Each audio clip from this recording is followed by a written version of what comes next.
messieurs, bonsoir et bienvenue. Vous suivez votre journal hebdomadaire sur votre site Widish Vision. Tout de suite les titres.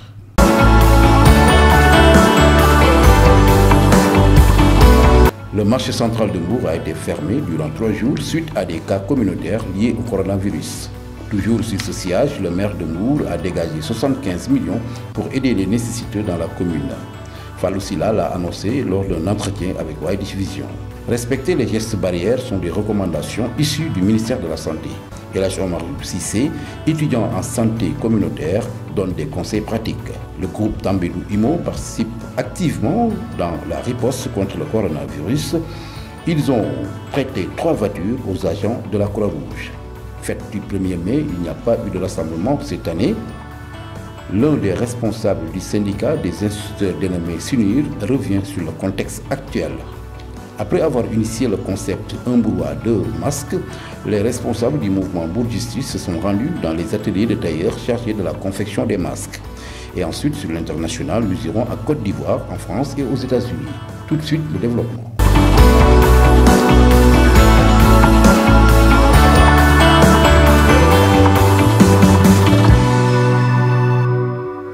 Durant 3 jours, le marché central de Mbour a été fermé suite à des cas communautaires liés au Covid-19. 3 commerçants originaires de Touba ont réussi à passer entre les mailles des filets des forces de l'ordre pour rallier la ville, ce qui a suscité une vive polémique dans la ville. Le maire et les services d'hygiène ont effectué des opérations de saupoudrage. Le maire Fallou Sylla et l'adjudant Oumar Diao, chef des services d'hygiène de Mbour, au micro de Koumba Touré et Moussa Diallo.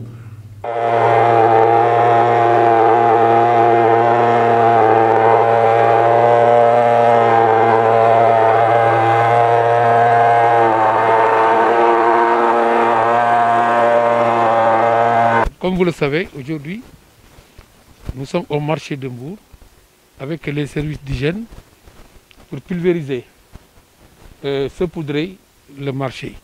Nous sommes avec les délégués du marché et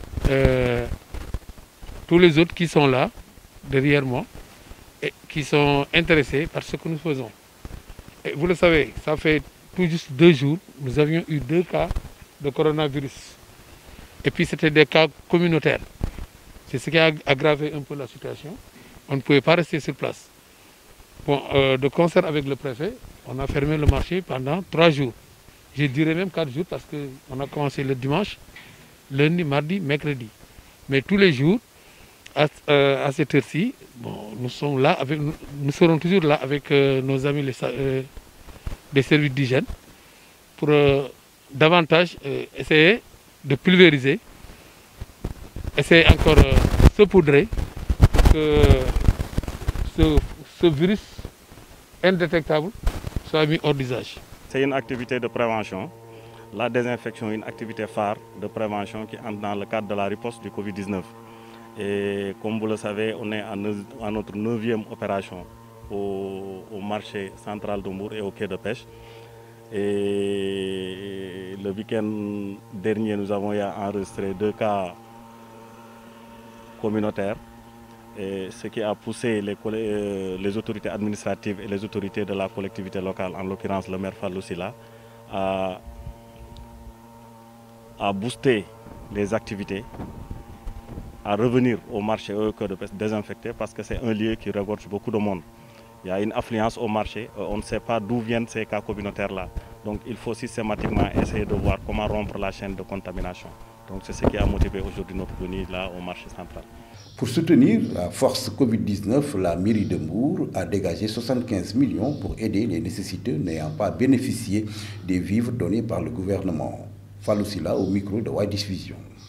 Les commissions chargées de la répartition des denrées alimentaires de la force Covid-19 ont terminé leur travail. Cependant, beaucoup de nécessiteux ne bénéficieront pas de ces denrées. Pour combler le gap, la mairie a mis la main à la poche pour soutenir ceux qui n'ont pas eu la chance d'en avoir. Fallou Sylla, maire de Mbour. Nous avons fait un virement de crédit de 75 millions. Dolli ko ci askan bi jëndé ko lo xamni askan wi dana ko jariño d'accord bi leen ko waxé nak ñom dañ né sax boko mëna yok nga yok waaw kon ñom ñep dañ ko rafetlu daal dañ ko rafetlu paré buñ ko mëna yok ñok am na ñu dem sax ba ne nawetaan yi xaalis nawetaan yi nañ ko ci def waaye nag comme affaire football bi ak nawetaan yi ministre bi waxagu ci dara. kenn waxagu ci dara moo tax ma ne nañ ko teg à part. mais bu ñu gisee leneen loo xam ne war nañ ko cee mën a yokk. tamit ñu yokkaat ko ci parce que xaalis bi ci askan wi lay jóge. ci askan wi lay dellu. Les populations attendent avec impatience ce soutien en denrées alimentaires. Actuellement, elles font des va-et-vient incessants entre la préfecture et la mairie. Respecter les gestes barrières sont des recommandations du ministère de la Santé en cette période de pandémie. Et la Omar Cissé, étudiant en santé communautaire, donne des précisions. Il est au micro de Moussa Diallo. Le port obligatoire de masque, c'est une très bonne chose. Parce que pourquoi on doit porter le masque? Parce qu'il y a des porteurs sains, des gens qu'on appelle des malades asymptomatiques, qui portent le virus en eux, mais qui ne présentent pas les différents symptômes pour dire qu'ils sont malades. Donc ces gens-là, parmi ces gens-là, certains peuvent avoir le virus en eux et ils ne vont pas tomber malades, mais ils vont transmettre le virus à d'autres gens. Et sur ce, si on porte tous, et aussi avec la transmission communautaire, si on porte tous des masques, ça diminue le risque de transmission communautaire. Parce que à chaque instant, quand je porte un masque devant quelqu'un, devant un porteur du virus, la contamination est faible, la probabilité de contamination est faible.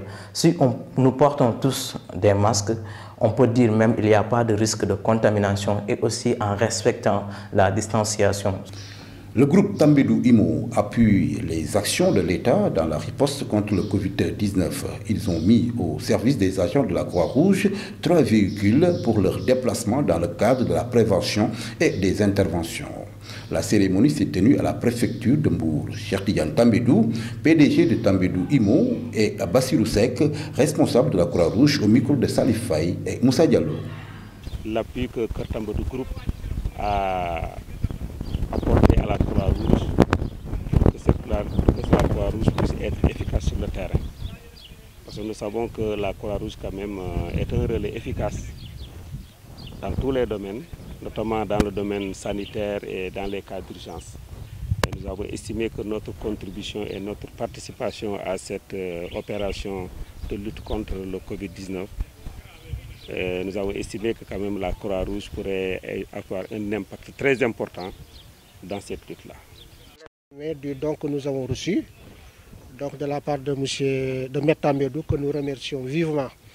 On a aussi informé le niveau national et certainement qu'il recevra une lettre de remerciement de ce niveau-là. Nous sommes dans tous les départements pratiquement, et ce que fait la Croix-Rouge, d'abord on fait la sensibilisation.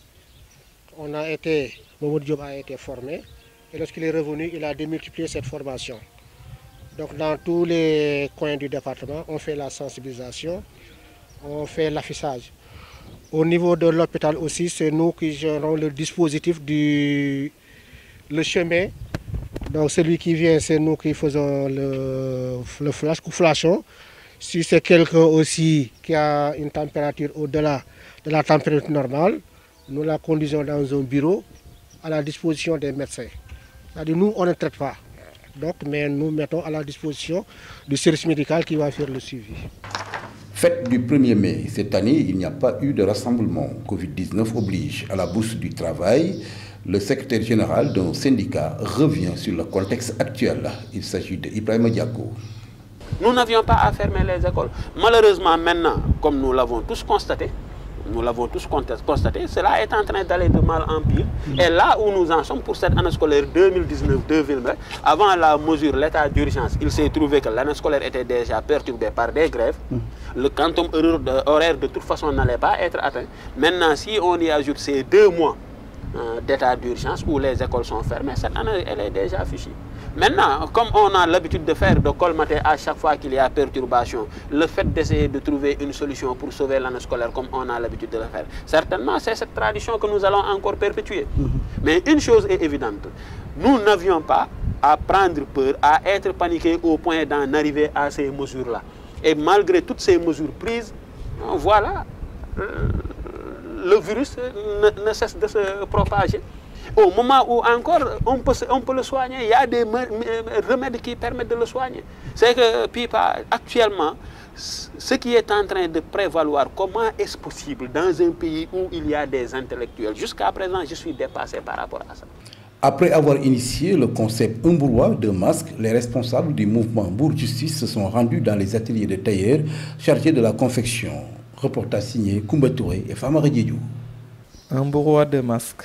Le concept est en bonne voie. Les membres du mouvement Mbour Justice s'impliquent ainsi dans la lutte contre le Covid-19. En collaboration avec des tailleurs originaires de Mbour, ils ont fait confectionner beaucoup de masques. L'un des responsables revient sur l'initiative.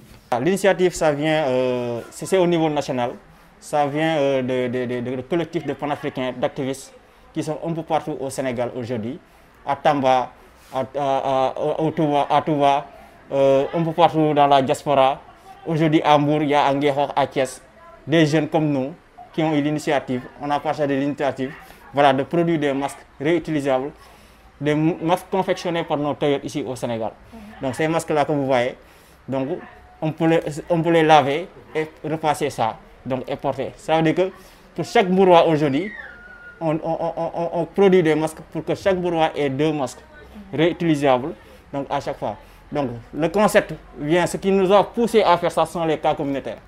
Aujourd'hui, les cas communautaires se multiplient, donc on a jugé utile de produire des masques pour les Sénégalais, pour les bourrois.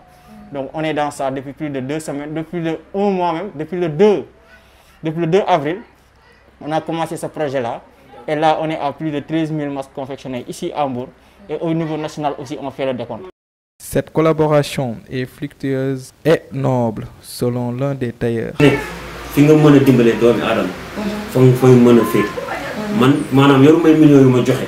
mais sama ñàkk laa yor ak man ak sama xel ak xalaat ñu ñëw jox ma proposé ma di may leen di defaral mu kontaan ci trop parce que su ma yoroon ay millions tey ni gars yi mi mayee laay mayee mais xëy na li la ma yàlla may ci lii laa mën a liggéey ak ñoom ñu ñëw di ma fournir di ma jox ay tissus ma leen di defaral jël ko jox ñoom ñu jël ko di ko maye jiwaat.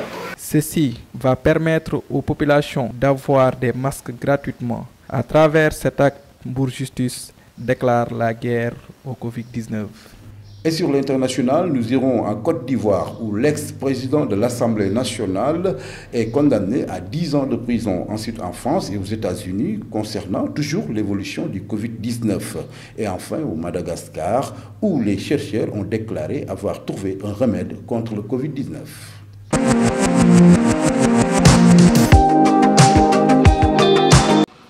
20 ans de prison ferme, 4,5 milliards de francs CFA d'amende, accompagnés d'une privation de ses droits civiques pendant 5 ans, c'est le verdict rendu par le tribunal correctionnel d'Abidjan mardi 28 avril 2020 à l'encontre de l'ancien Premier ministre et ex-président de l'Assemblée nationale de Côte d'Ivoire, Guillaume Soro. Cette décision est un coup de tonnerre dans le ciel de la corruption. Ce qu'il faut savoir, c'est que cette décision est l'amorce d'une nouvelle ère en Côte d'Ivoire.